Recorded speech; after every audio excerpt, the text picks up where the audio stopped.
Hello, and welcome to episode 7. Can you believe it? 7. I can't because I had it wrong on my notes. 7 of Monster of the Week. I'm Blue. This is my squad of idiots. I love them all very much. Last week, we. Oh, God, we did so much last week. There was a lot. This is also the first week that I haven't written a recap for myself, so let's see if I can just remember what we did, right? So we started off trying to plan a party at Helena's rich bitch house, and her butler slash handler slash babysitter was there, and her sister, and there was a fight, and everything got dramatic. And then we went to the parade, and the parade was okay, and then we went back, and then we went to the forest, and then Rob got some bird milk from Bean because Bean was at a food truck selling bird milk, and then we went to the forest with Bean, and then we kicked Bean out, and then they went and they spoke to the forest cop, which had a weird ominous voice and was kidnapping children, and then y'all made a deal with forest cop. Minoria and Marty made a deal basically to sell half their soul if they don't come up with a way to keep these teens out of this forest. But they still have their entire soul right now. It's just an in-case situation. And then they ended the night by watching the fireworks on the roof of Helena's house. And it was beautiful and wonderful. And that was a week ago. This Sunday, Mayor Hollowell stood at his podium to give the weekly announcements. Behind him are his husband and a sharply dressed woman with long black hair. He thanks everybody for celebrating his city with him this past week and reminds people of some other events being hosted during the month, mostly youth sports events and activities at the community center. Hollowell High's homecoming is coming up soon as well, and that's all for his announcements.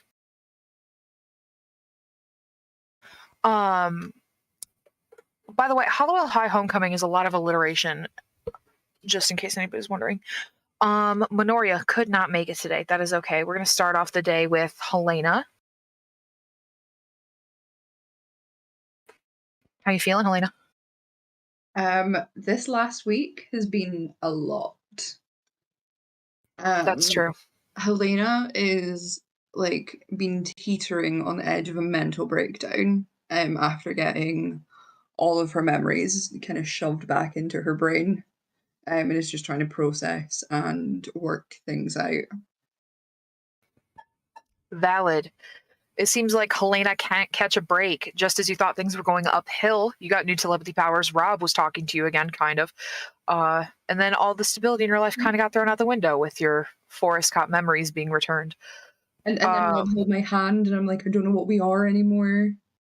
Yeah. Lots of emotions. Beautiful stuff. Roll for me.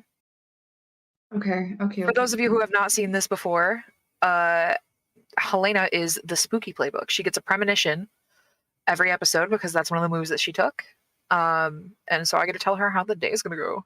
I rolled a 9. Booyah, baby. That's not a failure at all. But you don't get all the information. Bummer.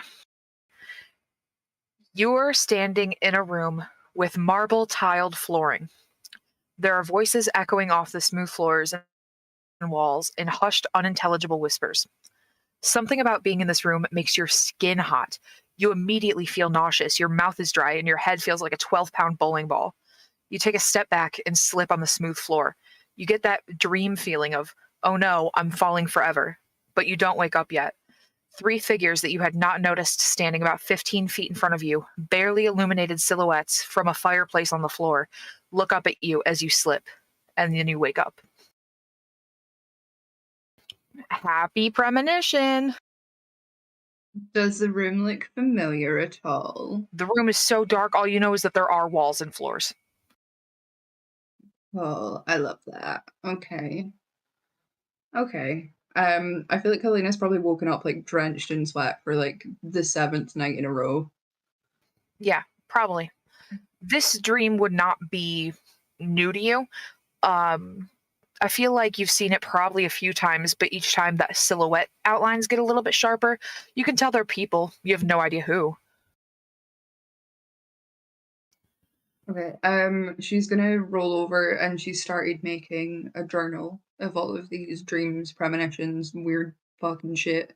And she's just gonna note down everything that she can remember on it. Very smart, very smart, very smart.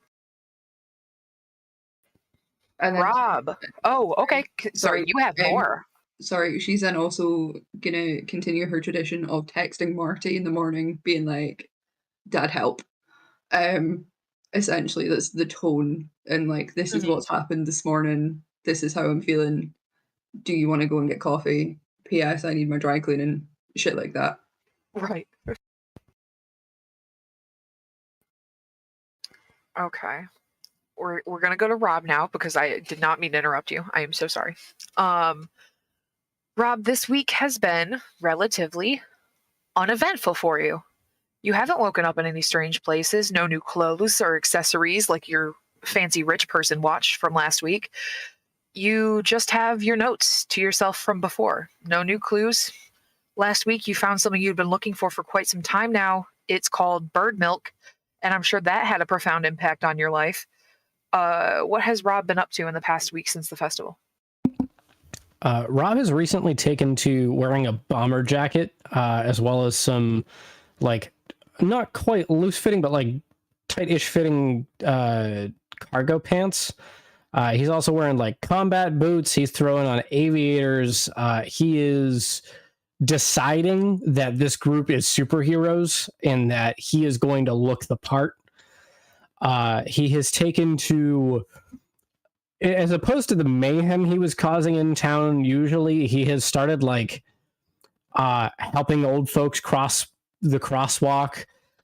He's also started like helping out at the soup kitchen. They keep asking if he's back to like do something. He's not sure what exactly they mean. Most notably, there was like a couple of folks that he had checked in with when he was going to buy new clothing that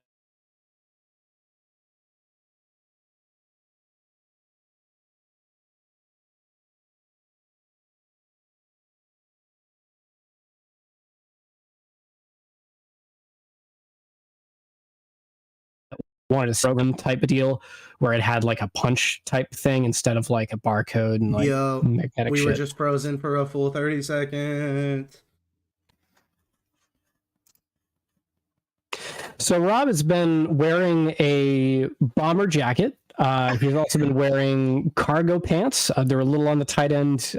He's been wearing combat boots, aviators, like real like tight fitting white t-shirt. It's got like the single front pocket. He's using that to keep Skittles. He just really likes Skittles. He's been like checking around town doing like voluntary type projects. Helping out at the soup kitchen, helping old people cross the street. There was like this group of cultists that hang out at a tax-free book club that he thought he would start tracking. Apparently, they wear like really white robes and then really white hoods. And he's planning something to pay them a visit and help rearrange their furniture.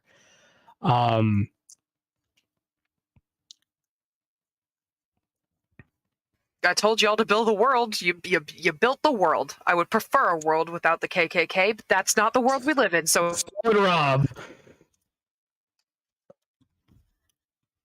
I mean, like, I don't know if there are other cultists you'd rather me going after. I mean, they're no, you know, this is a good group to go okay. after. I'll let you kill them. It's fine.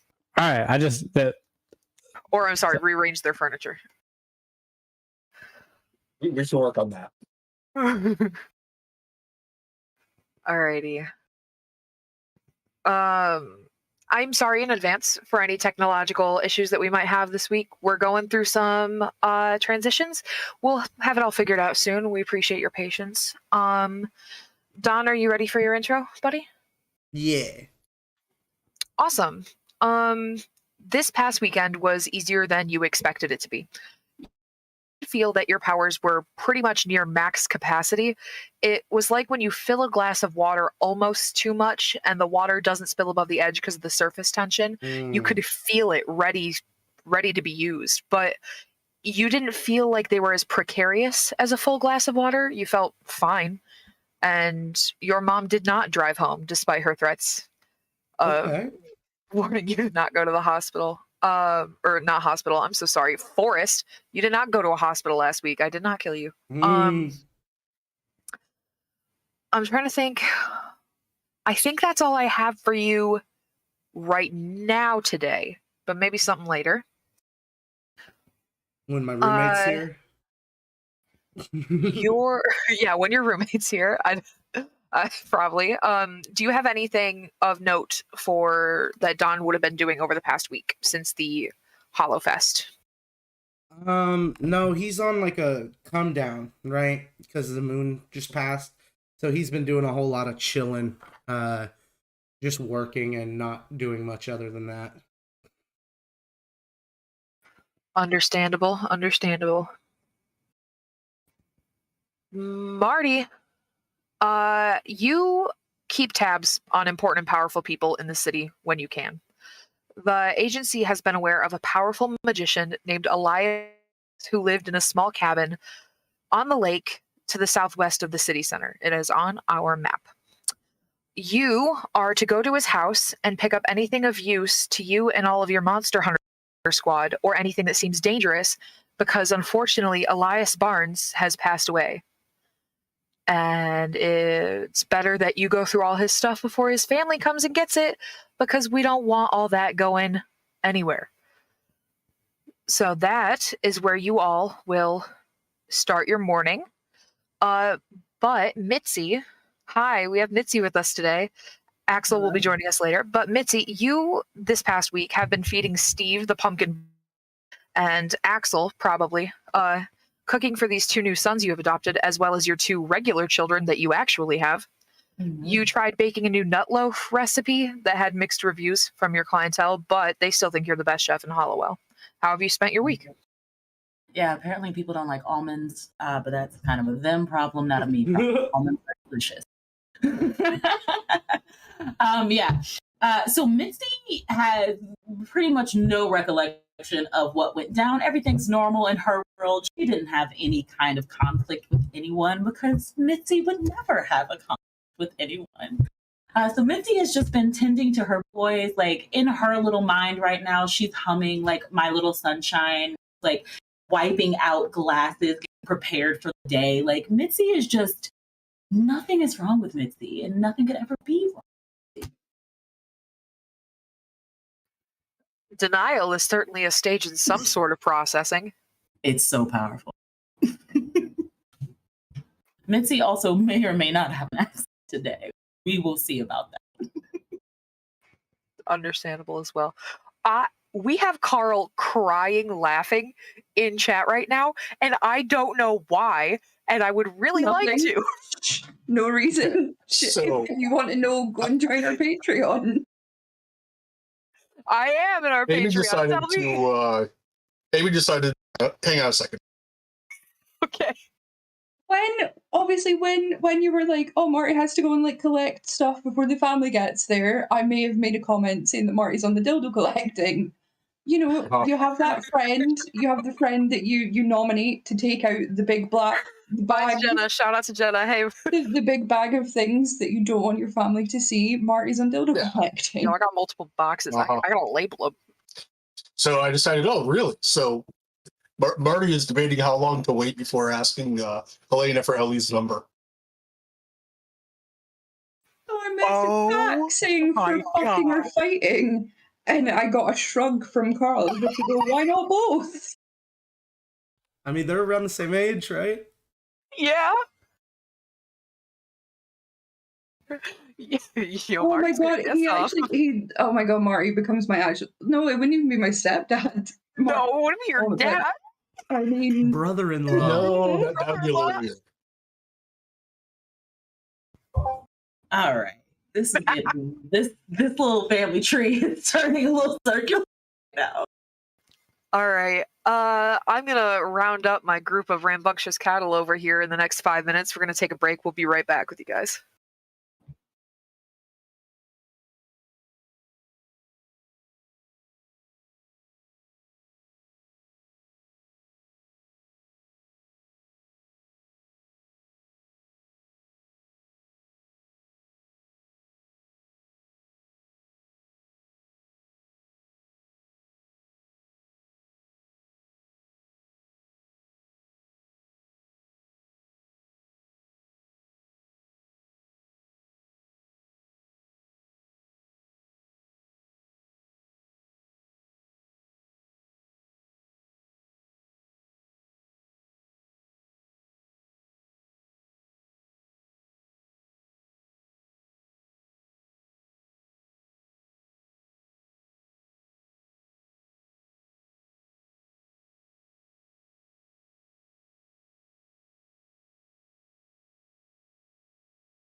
Okay. We, if nobody has anything to wrap up really quick, are going to start our day with gathering the squad at Elias Barnes's house on the lake. Is that okay with everybody here? You can nod on camera. I can see you all. Okay. Sounds like it's an okay. So when you all pull up, you all can decide who took what car when you got there. It doesn't matter to me. You see a small white paneled house on this little lake. It's not that little. It's a decent sized lake for the city, but this house has like one room that's supposed to be a bedroom, one bathroom. There's not a lot. There's like half of a room that's kind of made into an office in this place, and you walk in and it looks lived in but not messy. There's stuff lying everywhere. But not in a hoarder sort of way, just in a left my keys on the counter, have a cup on the table sort of situation. So, what do you all do? So just gonna make sure, not like the place has been ransacked. It's just it's a lived-in place with stuff all over the place. Right? Yeah, it looks like this guy was old and didn't always put everything away just for ease of access. When people start to get old, they leave things where you can reach them, and it just looks like he had the stuff that he uses out. There's like a few boxes, it's like storage plastic bins, tucked under his dining room table, full of materials that he uses probably. All right, Marty's gonna go ahead and start look everything over real quick, try to figure out where like the stuff is going to be, and then start then decide what to pick up first. Okay, I am gonna have you just because I want you guys to roll, even in an episode where I don't have immediate danger, I'm gonna have you roll to investigate a mystery just to see what you find first, basically.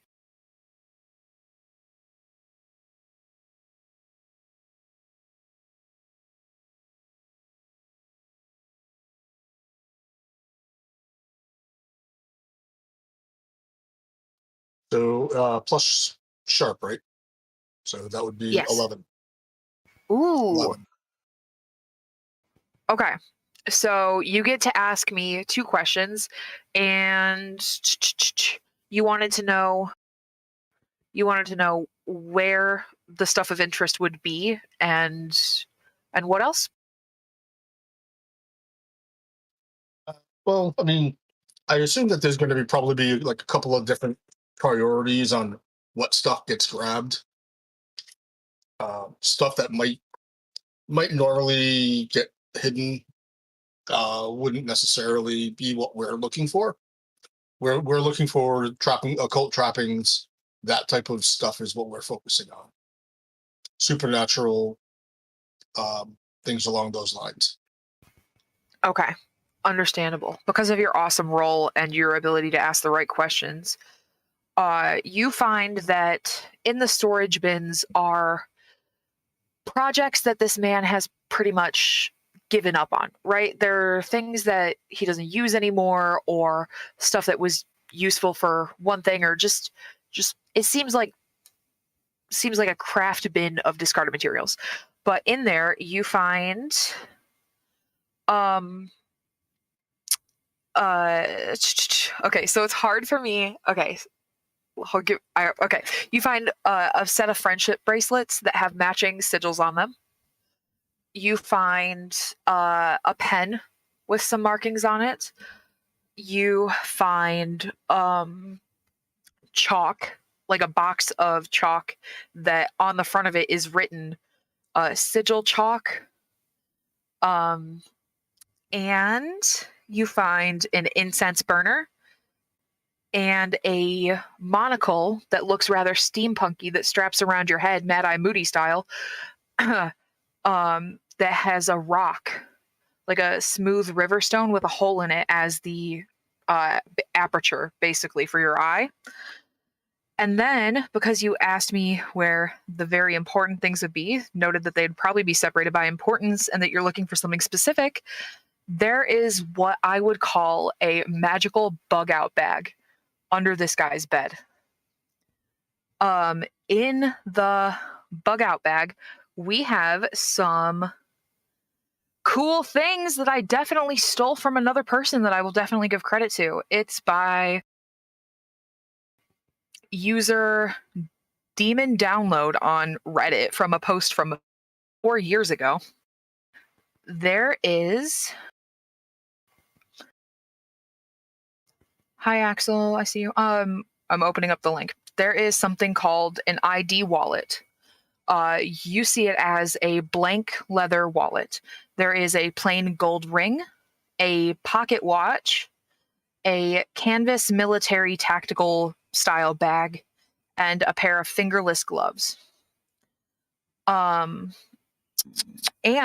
how could I forget? There is a Civil War era revolver with 6 bullets currently in it. It can hold 9. Don't come at me. I don't know anything about guns, but 3 of the holes look like they have been permanently sealed up.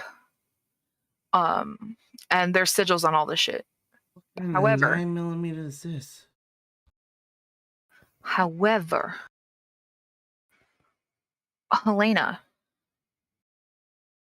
you know that you have something really cool at home in your lore library. You have the D&D equivalent of an identify spell available to you. It is a table that you found it's more like a little like playing mat that you can roll out that has pre-drawn sigils on it. And it's basic, rudimentary, does like a simple Google search of the item for you. It doesn't tell you everything you could possibly know about it, but it will help you figure out which of these are useful. Do I have it with me? Would you have brought it with you? With getting the note from Marty? Yeah, I feel like if Marty told me that we were going to look for cool, like occult shit, I would have brought it, thinking maybe it would have been helpful. Okay. You wanna set that up? Yeah. Have I noticed? Obviously, I haven't seen anyone in a week. I've kind of been keeping to myself. Do I notice anything different about the guys around me? Yes, I sent you a message. You do. You definitely do. Let me find that. Okay. Yes, above table for everyone watching at home, I only took a move. Like maybe 4 minutes before we started because I forgot I had to level up.